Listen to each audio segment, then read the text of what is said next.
Hello neighbor, I'm Robert Burns, and it is such a thrill and a delight to be back with you. Today we're going to be delving once again into the incredibly revealing depositions with regard to the litigation between Henderson Auctions and BLH Equipment, which is a company controlled by James Blake Everett. And you will recall in our last feature we covered some deposition material by both Marvin Henderson and Janet Henderson Cagley.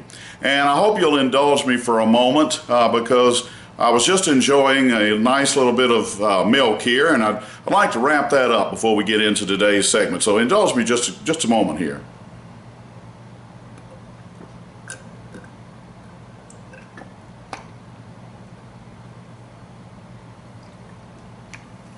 That was good. Now, it is my sincere hope that Marvin Henderson is able to do the same.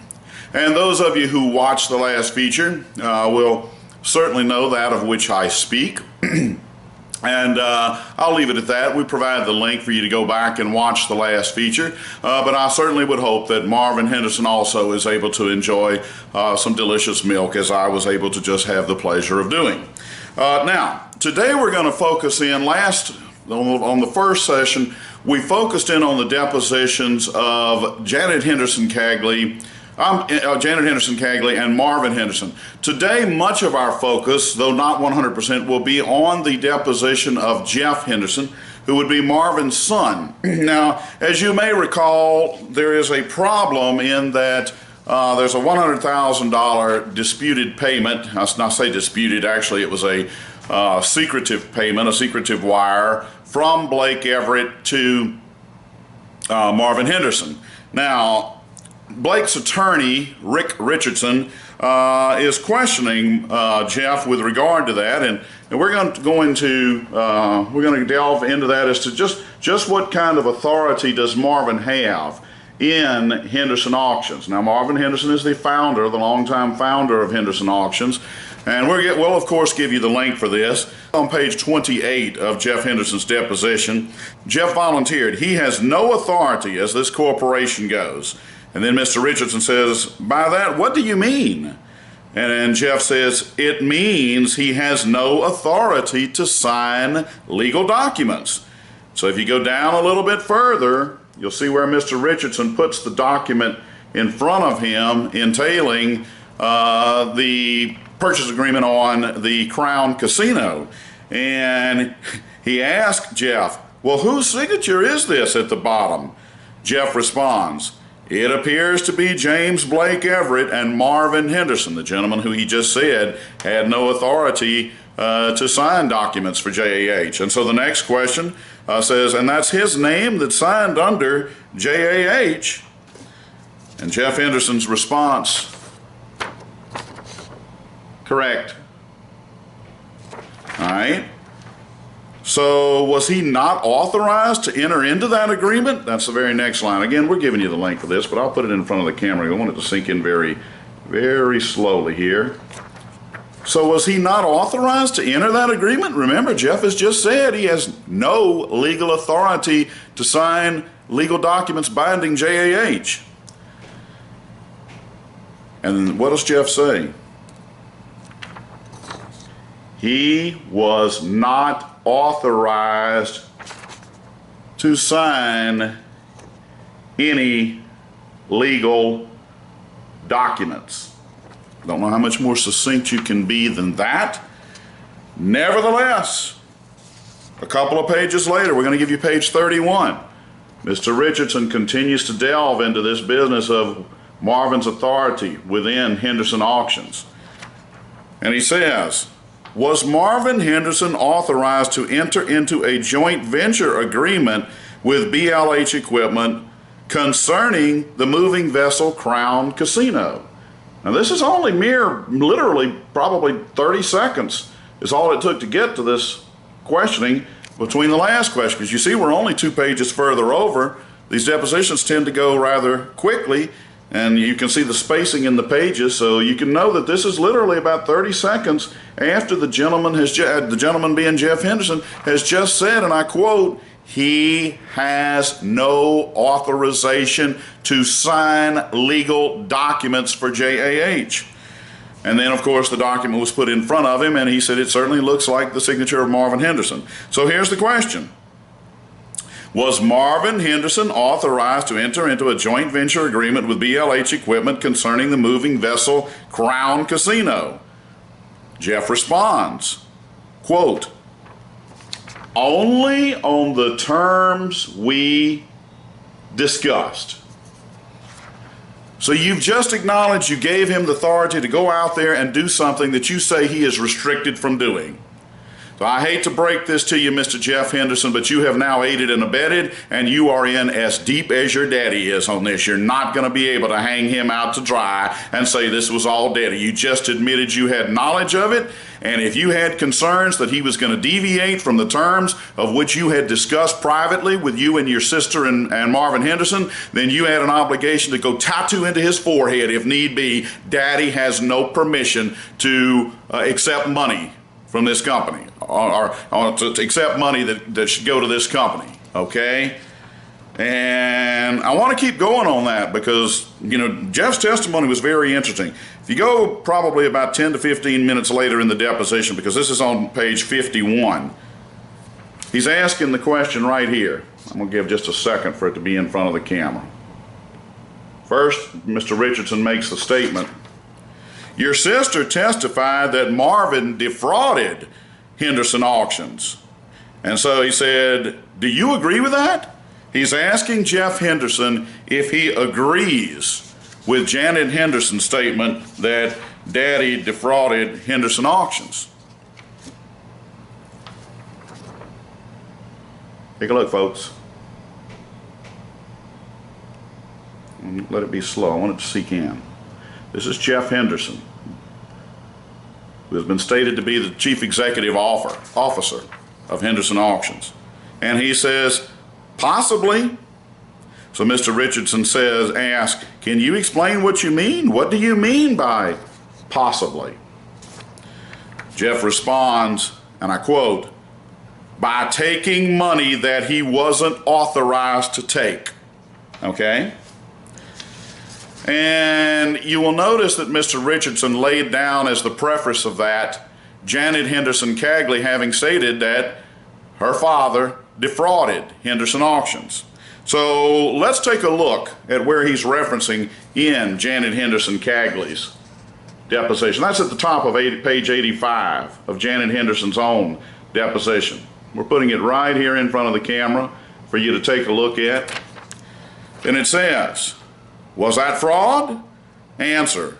Or what was the fraud? Was the question by Richardson. Janet responds, $100,000 was being stolen from Henderson Auctions. That's the word she used, stolen, okay? And so Mr. Richardson says, even if Marvin said to do it? Janet, absolutely. Richardson. So Marvin Henderson committed fraud? Janet says, if that's the case, the lawyers can decide that, but Henderson Auctions was defrauded. So then he says, who defrauded?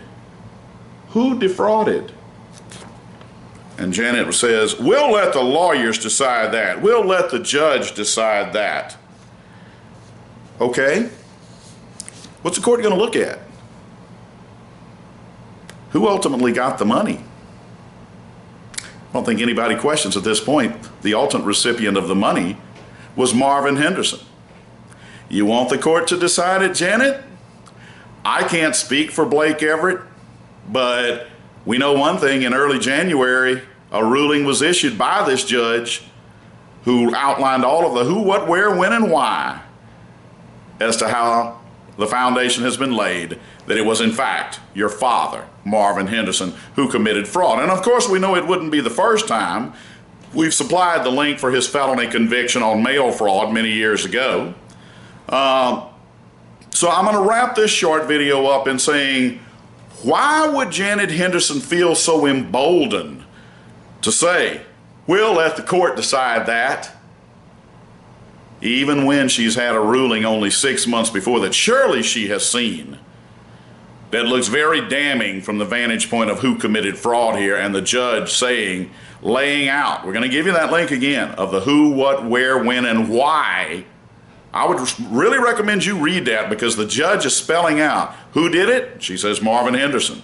All the way down to the why. Why? To benefit personally, financially, himself, okay? And yet Janet says, we'll let the court decide that, all right? Why would she make such a bold statement? Let me tell you why.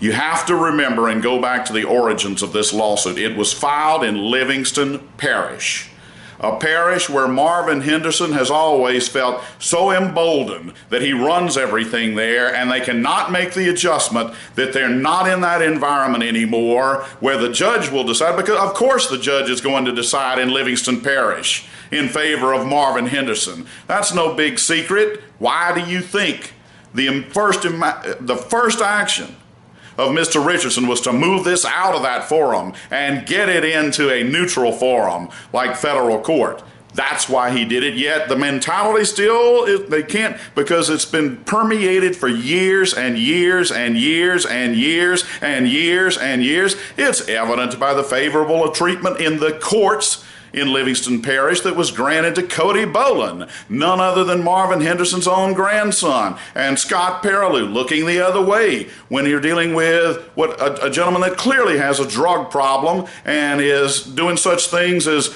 running stop school bus signs, and Scott Perilou saying, not going to prosecute. That's why she would be so emboldened as to say, we'll let the court decide that. Okay, because she's not made the mental adjustment that you're not in Livingston Parish anymore, okay? Or as I'd say, what is it, Wizard of Oz? This isn't whatever that little, I don't remember the line from the Wizard of Oz. But let me just say this, you know, in Livingston Parish, they have the supreme confidence, so much so that Marvin Henderson would say that even the Louisiana Department of Revenue, and I quote, they don't want to try me in Livingston Parish. I wish they'd bring it on. But they don't guts enough to try me in Livingston Parish. Let's break away and let you see that brief clip. It's not a tax lien. It's not a lien. It's That's a correct. suit filed in 07, and evidently they don't want to face court with us in Livingston Parish. I wish they'd come on. Yeah. But they don't want to face court with us in Livingston Parish because of... Alrighty, folks, so now you get an idea of how that mentality is so strong, you know, as to why she would be emboldened as to say, we'll let a judge decide that, you know. Now, I said some time back that litigation is much like a football game, and what's called discovery is literally each side getting to see the other team's practices, and they can plan accordingly. Oh, we may have a weakness here, you know, we may have a weakness there. Fortunately, we get to look in on them too. Okay, and that's why it shouldn't come as any big shock by the time the trial takes place exactly what transpires. And I'm going to tell you something right now. This is just my observation from and I have read through all these documents very thoroughly, you know, and I can just tell you right now, I wish they would have a betting line on this, because I don't even believe this is going to be a close contest. But if Janet Henderson Cagley is content to let a judge decide this matter, that sounds good to me. I'll be more than happy to be there on January the 8th. Do you realize we are less than 180 days away from that trial, the equivalent of the football game, and you are looking at a gentleman who will be more than happy to sit in on each day of that trial and see if it goes the way Janet Henderson must apparently feel it would go, in saying, we'll let a judge decide that. You've seen the documentation, and you've seen Janet Henderson say, if Marvin got that money, then yeah, he committed fraud. You've seen Jeff Henderson saying, Daddy may have possibly committed fraud by taking money that he had no authorization to receive. And guess who gave him the authorization to go out there and negotiate all this stuff? Jeff Henderson did, and Janet Henderson Cagley did. They are as culpable as Marvin. And, you know, sometime back, Keith Babbitt said, I'd never known what it was like to raise children. And he's right. But I can tell you one thing. If I had raised children and they did me the way these kids are presently doing Marvin Henderson, I don't know how Marvin feels about it. I mean, I don't know how the man is reacting. I can tell you how I would react, and those kids really wouldn't want to see my reaction. So with that, we look forward to bringing you segment 3 of the incredible revelations contained within the depositions of Jeff Henderson, Janet Henderson Cagley, and Marvin Henderson. Hope everyone had an enjoyable 4th of July. Look forward to seeing you again real soon. Thank you so much.